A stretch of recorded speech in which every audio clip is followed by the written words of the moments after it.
थी थो पे मजबूर, खुशी मिले तोड़े सूर थी दो कौन दूर। सहंदो प्यो बेकसूर, रब नवाज कलर जबार महर सिर ते। आहे हेरे जी हेर तोड़ी जंग भजे सपेर, आहे हेरे जी हेर तोड़ी जंग भजे सपेर। कोई भी को न मुड़दो जखा भी झले से पयो तैसा मिलंदो। नफ़े ऐं नुक़सान खे को न ॾिसंदो। आहे हेरे जी हेर तोड़ी जंग भजे सपेर। कोई भी को न मुड़दो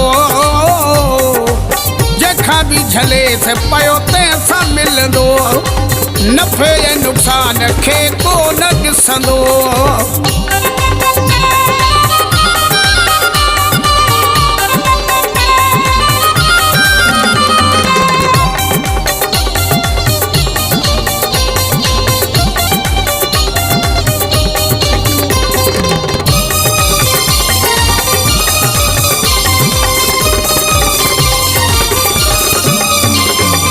ओ सिर तिरिया ते हूंदो उन जो चोटू सिर ते खाई दोईंदो।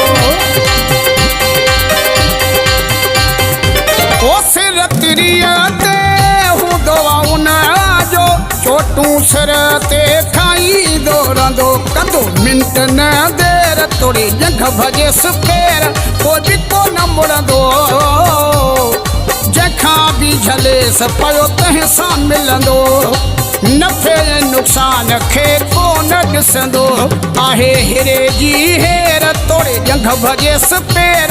कोई भी को न मुड़ंदो जखा भी झले से पयो तैसा मिलंदो। नफ़े ऐं नुक़सान खे को न ॾिसंदो। नफ़े ऐं नुक़सान खे को न ॾिसंदो।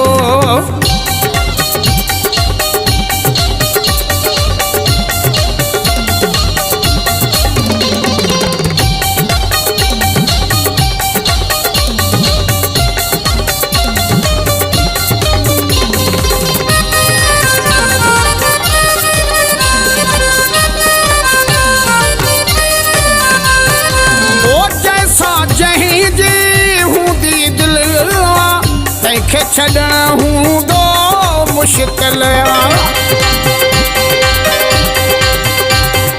ओ जैसा जंहिंजी हूंदी दिल आया तैंखे छॾण हूंदो मुश्किल। बस अल्लाह करे ख़ैर तोड़े जंग भजे सपेर। पोइ बि को न मुड़ंदो जखा भी झले से पयो तैसा मिलंदो। नफ़े ऐं नुक़सान खे को न ॾिसंदो। आहे हेरे जी हेर तोड़ी जंग भजे सपेर। आहे हेरे जी हेर तोड़ी जंग भजे सपेर। कोई भी को न मुड़ंदो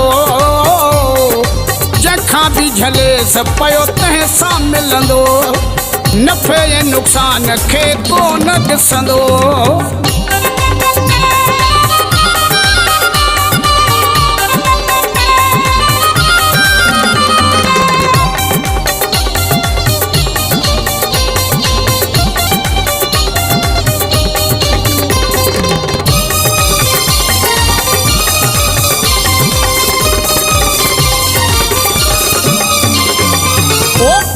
मलक ही सच्चा सरासर थोरो चयो घणे बराबर। करीम मलक ही सच्चा सरासर थोरो चयो घणे बराबर। जेठ ॼणो या शेर तोड़े जंग भजे सपेर। पोइ भी को न मुड़ंदो जखा भी झले से पयो तैसा मिलंदो। नफ़े ऐं नुक़सान खे को न ॾिसंदो। आहे हेरे जी हेर तोड़ी जंग भजे सपेर। आहे हेरे जी हेर तोड़ी जंग भजे सपेर। कोई भी को न मुड़ंदो जखा भी झले जेस पयो तंहिं सां मिलंदो नफ़े ऐं नुक़सान खे कोन ॾिसंदो।